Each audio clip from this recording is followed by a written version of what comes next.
Hello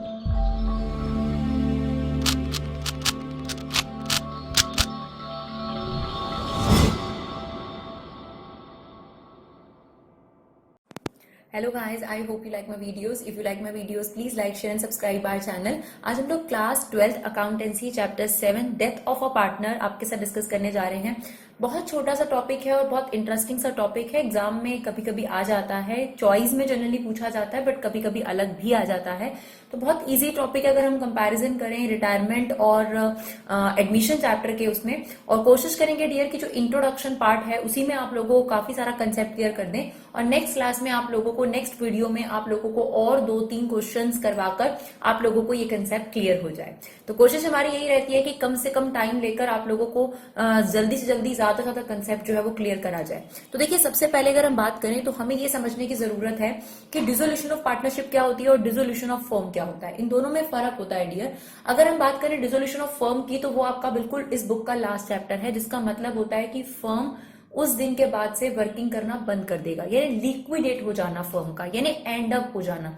जिस तरीके से एक इंसान का बर्थ होता है, डेथ होती है, बिल्कुल उसी तरीके से जो कंपनीज होती हैं, जो पार्टनरशिप होती हैं, उनका भी ओरिजिनेशन यानी उनका भी बर्थ सर्टिफिकेट इशू करा जाता है, जो आप लोगों ने शायद पढ़ा होगा, रजिस्ट्रेशन करवाना पड़ता है आप लोगों को। इसी तरीके से जब भी कोई पार्टनरशिप फर्म बंद होगी तो उसके लिए उसको स्पेसिफिक एक रजिस्ट्रेशन, एक क्लियरेंस लेनी पड़ती है, डिसोल्यूशन के काम करने पड़ते हैं, डॉक्यूमेंटेशन बनानी पड़ती है। वहां पर क्या होता है कि कोई भी पार्टनर या किसी भी तरीके की जो बिजनेस की वर्किंग है वो स्टॉप हो जाती है। That is what dissolution of firm, जो कि आपकी बुक का लास्ट चैप्टर है। लेकिन आप लोगों को यह भी पता होना चाहिए कि डिसोल्यूशन ऑफ पार्टनरशिप क्या होती है डियर।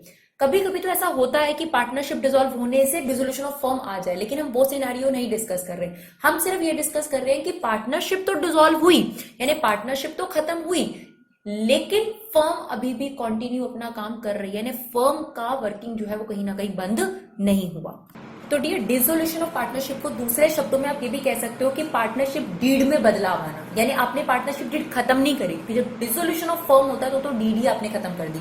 लेकिन अगर हम बात करें, अगर आपने डीड में चेंजेस करे, लाइक पीएसआर को लेकर, प्रॉफिट शेयरिंग रेशो को लेकर कोई बदलाव करा, या फिर कोई टर्म्स एंड कंडीशन आपस में पार्टनर्स के बीच में बदल गई, जो कि जनरली कब होता है, जब change in profit sharing ratio होता है। तब भी आप लोगों ने चैप्टर 3 पढ़ा है, तब हम क्या करते हैं, हमें कहीं ना कहीं जो है एडजस्टमेंट्स करनी पड़ती हैं और अपनी डीड में बदलाव करना पड़ता है। That is the example of dissolution of partnership. जब कोई पार्टनर एडमिट होता है तब भी फर्म के अंदर काफी चेंजेस आ जाते हैं। आप एसेट और लाइबिलिटी का रीवैल्यूएशन करते हैं, इवन आपको गुडविल का वैल्यूएशन करना पड़ता है, प्रॉफिट शेयरिंग रेशो बदल जाती है। दैट मीन पार्टनरशिप की टर्म बदल जाती है। तो पुरानी पार्टनरशिप डीड को हटाकर आपको नई पार्टनरशिप डीड लानी है। इसी चीज को हम डिसोल्यूशन ऑफ पार्टनरशिप कह रहे हैं, यानी आपने पुरानी पार्टनरशिप डिसॉल्व करी और नई पार्टनरशिप में एंटर कर गए उसी बिजनेस के अंदर।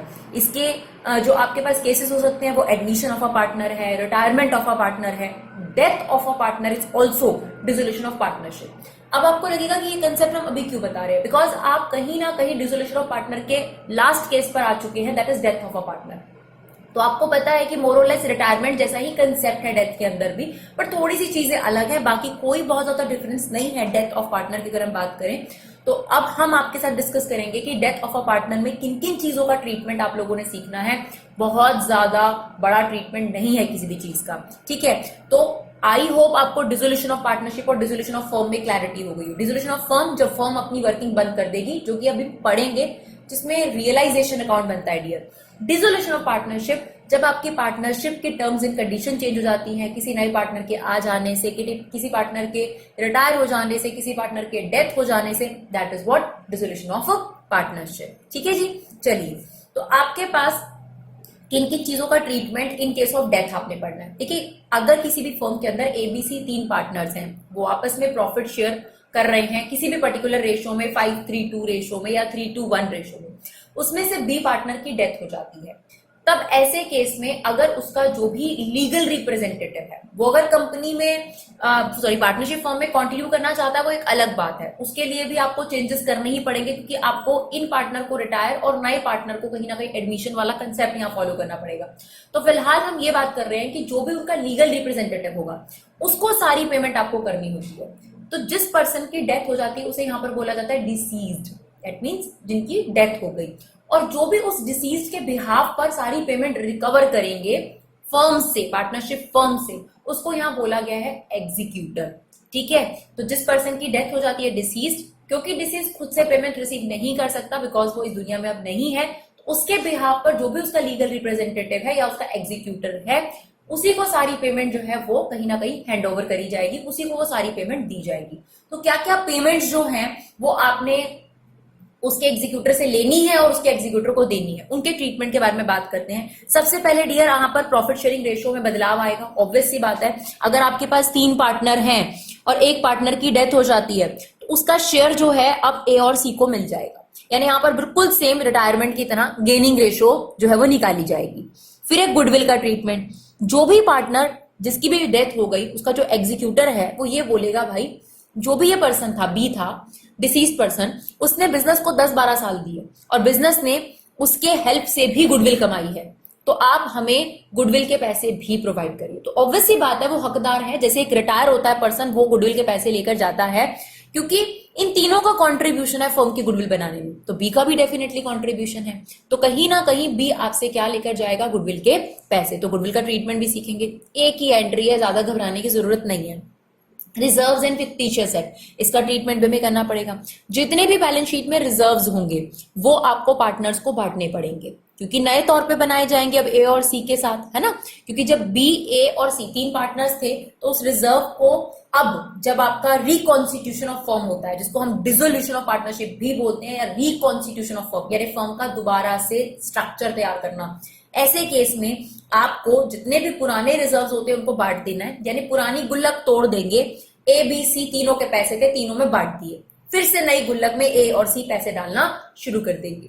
और जो फिक्टिशियस एसेट्स पड़ी हुई हैं जैसे कि एडवर्टीजमेंट एक्सपेंस या प्रिमिलरी एक्सपेंस, इनको फिक्टिशियस एसेट इसलिए बोला जाता है बिकॉज इंटेंजिबल नहीं है डियर, इनकी कोई सेल वैल्यू नहीं होती। ये एसेट तो है क्योंकि बिजनेस ने इन पर खर्चा किया है और इस खर्चे का बेनिफिट बिजनेस को लंबे समय तक मिल रहा है। आप देखिए जितनी भी चीजें आप एसेट साइड पे शो करते हैं सब आपके पास एक्सपेंडिचर है, चाहे आपने गुडविल की बात करी, चाहे आपने फर्नीचर की बात करी, चाहे बिल्डिंग की बात करी, चाहे एडवर्टीजमेंट सस्पेंस की बात करी, चाहे प्रिमिलरी एक्सपेंस की बात करी, ये सारे के सारे आपके खर्चे हैं। बस उन खर्चों को टेंजिबल, इनटेंजिबल और फिक्टिशियस एसेट में क्लासिफाई करा गया है।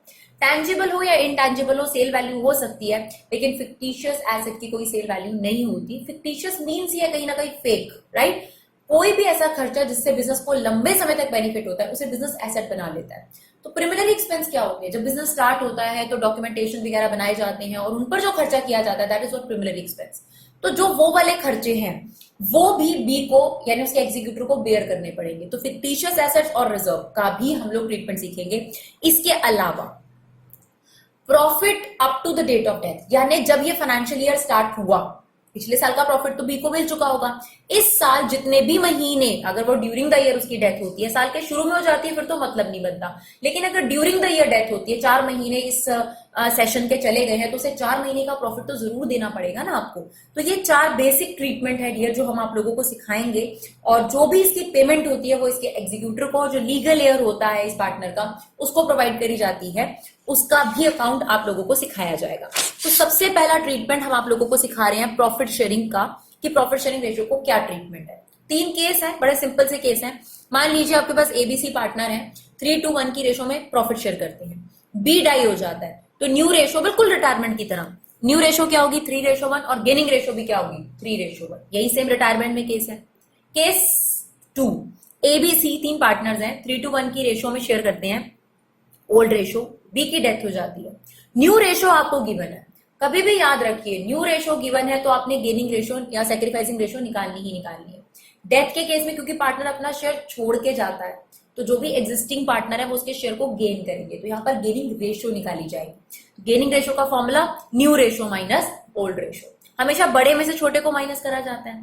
अब क्योंकि इन दोनों ने गेन कर लिया तो इनका हिस्सा बढ़ गया है पहले से, तो न्यू रेशो बड़ी है और ओल्ड रेशो छोटी है, तो new ratio minus old ratio that is 1/2, 1/2 इनकी न्यू रेशो है, माइनस ओल्ड रेशो है 3/6, 1/6। तो इनकी अगर हमने गेनिंग रेशो निकाली तो यहाँ पर ए का गेन आ रहा है डियर 0 और बी का गेन आ रहा है आपके पास, सी का गेन आ रहा है 2/6। इसका मतलब ये हुआ कि बी जो अपना शेयर छोड़ के गया उसमें से ए ने कुछ नहीं लिया, सी ने ही पूरा का पूरा गेन कर लिया।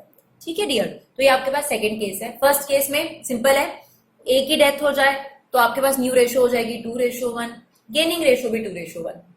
सी की डेथ हो जाए तो न्यू रेशो हो जाएगी 3:2, गेनिंग रेशो भी 3:2। सेकंड केस में आपको ओल्ड रेशो भी दे रखी है, न्यू रेशो भी दे रखी है, तो आप क्या निकाल लेंगे उससे, गेनिंग रेशो। कैसे, क्योंकि न्यू रेशो तो दे ही रखी है, तो gaining ratio new ratio minus old ratio. उसके बाद एक थर्ड केस है, एस एम एच, मान लीजिए 3 पार्टनर्स हैं, 5:4 की रेशो में आपसे प्रॉफिट शेयर करते हैं। एम की डेथ हो जाती है, he shares taken by S and H equally, ऐसी स्टेटमेंट आपको लिखी हुई है कि उसके शेयर को एस और एच ने कैसे बांटा, ये आपको बता रखा है।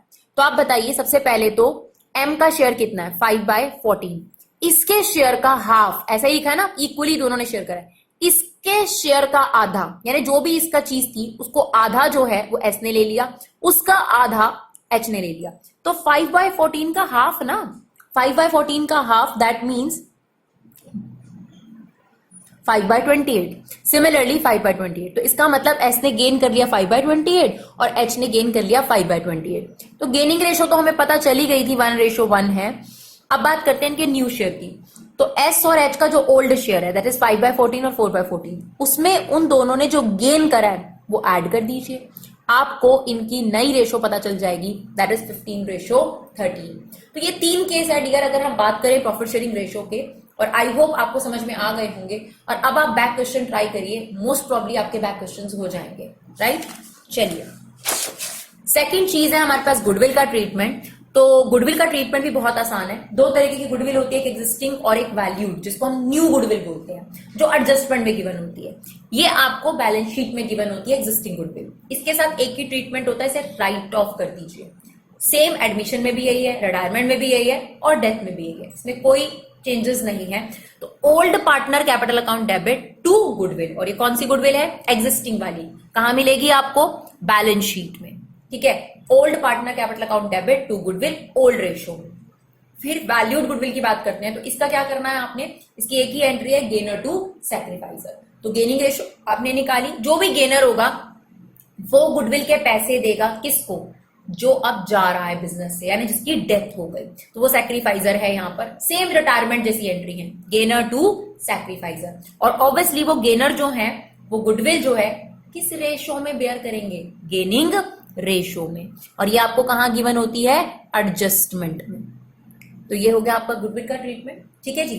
तीसरा, treatment of reserves and fictitious asset, क्योंकि एक साथ अगर आप कंसेप्ट एक बार देख लेंगे, फिर आपको क्वेश्चन देखने में ज्यादा दिक्कत नहीं होगी, ठीक है। चलिए, treatment of reserves and fictitious asset, जितने भी आपको लगता है रिजर्व्स बांटने लायक है, जैसे कि वर्कमैन कंपनसेशन रिजर्व की अगर कोई लाइबिलिटी चल रही हो, तो उस लाइबिलिटी को तो हम बैलेंस शीट में ट्रांसफर कर देंगे, बट बाकी का जो रिजर्व है वो पार्टनर्स कैपिटल अकाउंट में बांट देंगे। बिल्कुल वही रिटायरमेंट जैसा कंसेप्ट है, ठीक है। कि जनरल रिजर्व दे रखा है तो वो पूरा पार्टनर्स के बीच में बांट दिया जाएगा, ठीक है। इन्वेस्टमेंट फ्लक्चुएशन रिजर्व का भी वही ट्रीटमेंट है।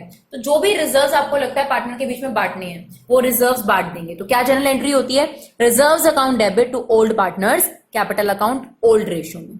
सिमिलरली, अगर कोई फिक्टिशियस एसेट है, जिसका हमने आपको एग्जांपल भी दिया, एडवर्टीजमेंट सस्पेंस या प्रीमिलरी एक्सपेंस, या फिर एसेट साइड पे प्रॉफिट एंड लॉस का डेबिट बैलेंस है, उस केस में क्या करना है, पार्टनर को ये लॉस बेयर करना पड़ता है, इसलिए पार्टनर्स डेबिट हो गए। और फिक्टिशियस एसेट, जब आपकी एसेट खत्म होती है तो क्या होगी, क्रेडिट होगी। तो इन तीनों में से कोई भी एसेट दे रखी हो तो क्रेडिट, और पार्टनर्स क्या हो जाएंगे आपके पास, डेबिट। यानी पार्टनर कैपिटल अकाउंट के डेबिट में ओल्ड रेशो में इसको शेयर कर दीजिए।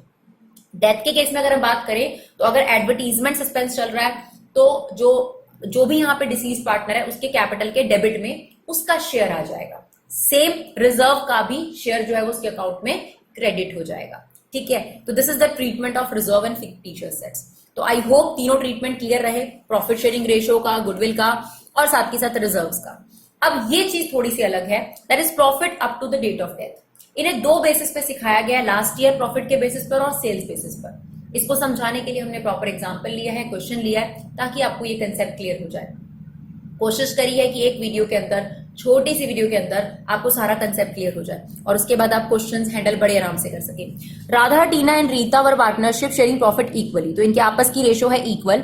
Rita died on 31 July 2020। Share of deceased partner from the beginning of the year up to the date of death was to be determined on the basis of last year profit which is 4,50,000। इस वाले method का क्या कहना है, देखिए problem क्या है कि आप जो प्रॉफिट कैलकुलेट करेंगे, अगर मान लीजिए 1 अप्रैल 2019 को ये साल शुरू हुआ, 2020 को ये साल शुरू हुआ और 31 मार्च 2020 को ये साल खत्म होना था। अब जो रीता है उसकी डेथ हो जाती है 31 जुलाई 2020 को। आपको पता है कि प्रॉफिट लॉस तो साल के एंड में ही कैलकुलेट करे जाते हैं, यानी 31 मार्च 2021 को कैलकुलेट करा जाना था प्रॉफिट, लेकिन इसकी डेथ हो जाती है आपके पास विद इन 4 मंथ। तो आपको इसको यानी रीता का जो भी लीगल रिप्रेजेंटेटिव होगा उसको 4 महीने का शेयर तो देना ही पड़ेगा ना। आप उसे होल्ड तो नहीं कर सकते हैं कि 31 मार्च 2021 में हम प्रॉफिट लॉस बनाएंगे तभी आपको देंगे, ऐसा नहीं हो सकता ना। इनकी पेमेंट तो आपको अभी क्लियर करनी है, तो आपको 4 महीने का प्रॉफिट निकालना है। But the problem is that कि अभी हमने प्रॉफिट कैलकुलेट ही नहीं करा। तो क्या करा हमने, पिछले साल के प्रॉफिट को ही इस साल का बेस ले लिया, यानी हमने ये मान लिया लास्ट ईयर में जो प्रॉफिट हुआ है वही करीब करीब इस साल का प्रॉफिट है, उसी को बेस मानकर हम इसके लीगल रिप्रेजेंटेटिव को प्रॉफिट दे देंगे। तो प्रॉफिट में शेयर कैसे निकालना है, देखिए 4,50,000। सबसे पहले इसे 4/12 करेंगे, क्यों, ये पिछले साल पूरे साल का प्रॉफिट है और हम यही मान रहे हैं कि इस साल भी पूरे साल का प्रॉफिट 4.5 लाख होगा। लेकिन जो यहां पर रीता है उसने 4 महीने ही बिजनेस को डिवोट करे हैं, तो उसको पूरे साल का प्रॉफिट नहीं, 4/12। ये जब आप 4/12 करेंगे तो 4 महीने का प्रॉफिट आ जाएगा तीनों पार्टनर का, उसमें उसका शेयर निकालिए, दैट इज 1/3। ये आ गया आपके पास 50,000, यानी आपने रीता को उसका प्रॉफिट का शेयर देना है। अब अगर आप उसका शेयर देंगे तो यहां पर एक अकाउंट खुलता है dear, profit and loss suspense account debit to Rita's capital account. क्योंकि प्रॉफिट आपने रीता को दिया है इसलिए क्रेडिट, लेकिन ये नाम profit and loss suspense account क्यों है, इसके पीछे यही वजह है कि प्रॉफिट लॉस अकाउंट तो साल के एंड में बनेगा, वो थोड़ा ना जब भी आपको बीच में मन करेगा प्रॉफिट लॉस बनाने बैठ जाएंगे। आपको पता है वो फाइनल स्टेटमेंट्स है, वो साल के एंड में बनेगी। तो ऐसे केस में क्योंकि अभी तक हमारा प्रॉफिट लॉस नहीं बना, स्टिल हमें किसी को प्रॉफिट देना पड़ रहा है, तो हम इसके लिए नाम लिख देते हैं profit and loss suspense account. ठीक है, इसी तरीके से जब रिटायरमेंट ड्यूरिंग द ईयर हो जाती है, यानी बीच में वो रिटायर हो जाता है और हमें 3-4 महीने का उसको प्रॉफिट देना पड़ता है, उस केस में भी profit and loss suspense account debit किया जाता है, प्रॉफिट एंड लॉस अकाउंट नहीं। ठीक है, ये आपने उसको दे दिया profit and loss suspense account से। जब साल के एंड में प्रॉफिट लॉस बनेगा ना, तो वहां से ये 50,000 रुपए डेबिट कर लिए जाएंगे। तो एंट्री जरूर याद रखेगा, profit and loss suspense account to Rita's capital account. तो ये हो गया इसके अंदर लास्ट ईयर प्रॉफिट के बेस पर। अब जो सबसे ज्यादा क्वेश्चन एग्जाम में आता है वो है सेल्स के बेसिस पर, और बहुत इजी भी है, ध्यान से समझिएगा तो आपको दिक्कत नहीं आएगी। एक क्वेश्चन ध्यान से समझिए, आप इसके सारे क्वेश्चन अटेम्प्ट कर सकते हैं। A B C were partner sharing ratio 2:1। C died on 30th June. Profit and sale for the year ended 31st March 2020. यानी ये पिछले साल की बात बता रहा है। पिछले साल का प्रॉफिट है आपका 1 लाख और सेल्स है आपकी 10 लाख। लास्ट ईयर का प्रॉफिट 1 लाख और सेल्स है 10 lakh. Sales during April 1 to June were 1.5 lakh. इस साल की बात बता रहा है क्योंकि जो डिसीज पार्टनर है वो आपके पास क्या कहते हैं जून तक वो यहां पर रहा, तो जून तक, अप्रैल से लेकर जून तक आपके पास कितना सेल्स अमाउंट है वो हमें बता दिया उसने, 1.5 लाख। सेल्स बेसिस में क्या होता है, पिछले साल का आपको प्रॉफिट दे रखा है, पिछले साल की सेल दे रखी है, आप प्रॉफिट परसेंटेज निकाल लो कि पिछले साल का प्रॉफिट परसेंटेज क्या है। तो आप बताइए 10 लाख रुपए की सेल पर मुझे 1 लाख रुपए का प्रॉफिट हुआ है, तो क्या फॉर्मूला हो गया, प्रॉफिट अपॉन सेल्स इनटू 100। ठीक है, 1 lakh divided by 10 lakh into 100, ये आ गया 10%। इसका मतलब पिछले साल मैंने सेल्स का 10% प्रॉफिट कमाया था। देखिए परसेंटेज कभी नहीं बदलती, तो जनरली हम यही सोच के चल रहे हैं कि इस साल भी हमारा प्रॉफिट हमारी सेल का 10% होगा।